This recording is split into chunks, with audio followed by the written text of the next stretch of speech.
What up, brethren? It is your homie, GrizzTheBarber, the most luxurious afro in the game, if I do say so myself.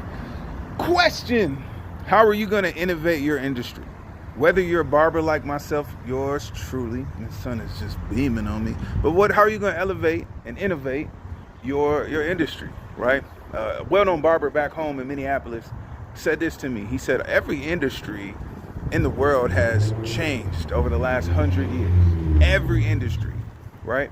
Historically, we had the agricultural age, which led way to the industrial age, which led way to the information age and the technology age, and every age created something else. How are you going to innovate your industry?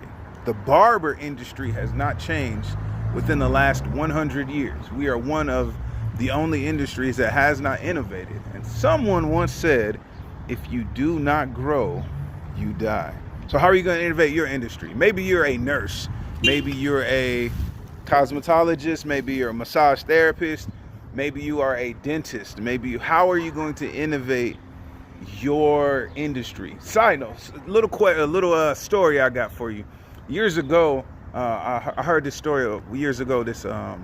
A kid started working at a grocery store. He had some disabilities. I believe he was born with Down syndrome, but the grocery store had a bagging position, and they felt like him, given his handy-capable abilities, right, that they felt like this bagging position would be perfect for him. So he goes, and he was really shy. He wasn't good at talking. He didn't like to talk. He was really shy, kind of timid, and it was a tough scenario for him to be in, given the circumstances. And so, but he struggled through it. He wanted to connect, but again, a lot of his limitations. Well, one day he goes back home and he tells his dad, it's about a week into this new position, he tells his father, in so many words, it's discouraging and I want to give up. I don't feel like there's a place for me here in this position, So thankful to have the job, so thankful to be handy capable, handy enabled, right?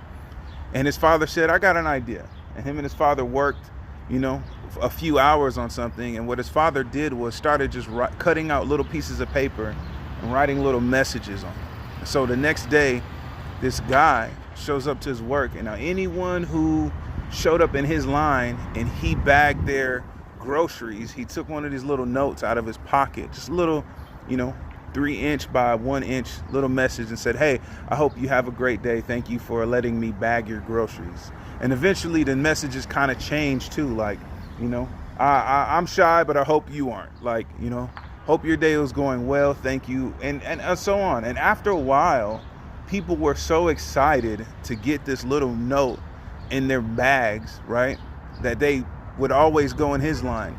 The other lines would not necessarily have a bunch of people, but his line, because people were so excited and anticipated receiving this message from this guy, from this innovator, right, that they always waited in his line. And the manager had to promote him. The manager had to change the way they do business based on how this person innovated his industry. And it was so small, it was so tiny. So my question is to you as GrizzTheBarber, how are you going to innovate your industry? It could be something as small as just a little message, right? Now, side note, and I don't want to move too fast from what he says, but the internets don't give you too much time. But what he did was so small, and really it was branding, and he used something to communicate on his behalf, that because he didn't necessarily have the faculties to fill in and show up fundamentally or historically or traditionally, so to speak, right?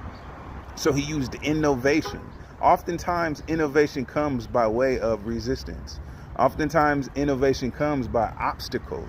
And so there may be an obstacle, and the only way you can innovate is through obstacles. And so I would say this, I would go as far as to say this, something so tiny, something so small. There's a quote that says, small keys turn big hinges. Small keys unlock doors to big rooms. How are you going? What little key might it be, right?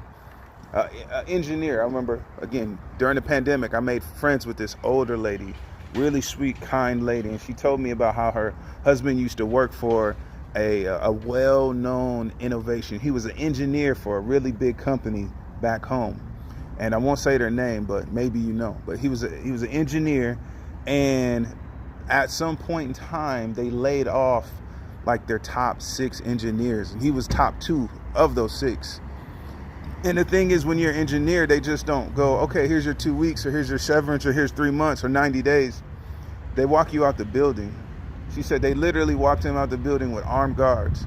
And I was like, well, why? She's like, well, when you're an engineer, you know the ins and outs, right? Like she said, years ago, there was a pile of logs that was stopping the Mississippi River.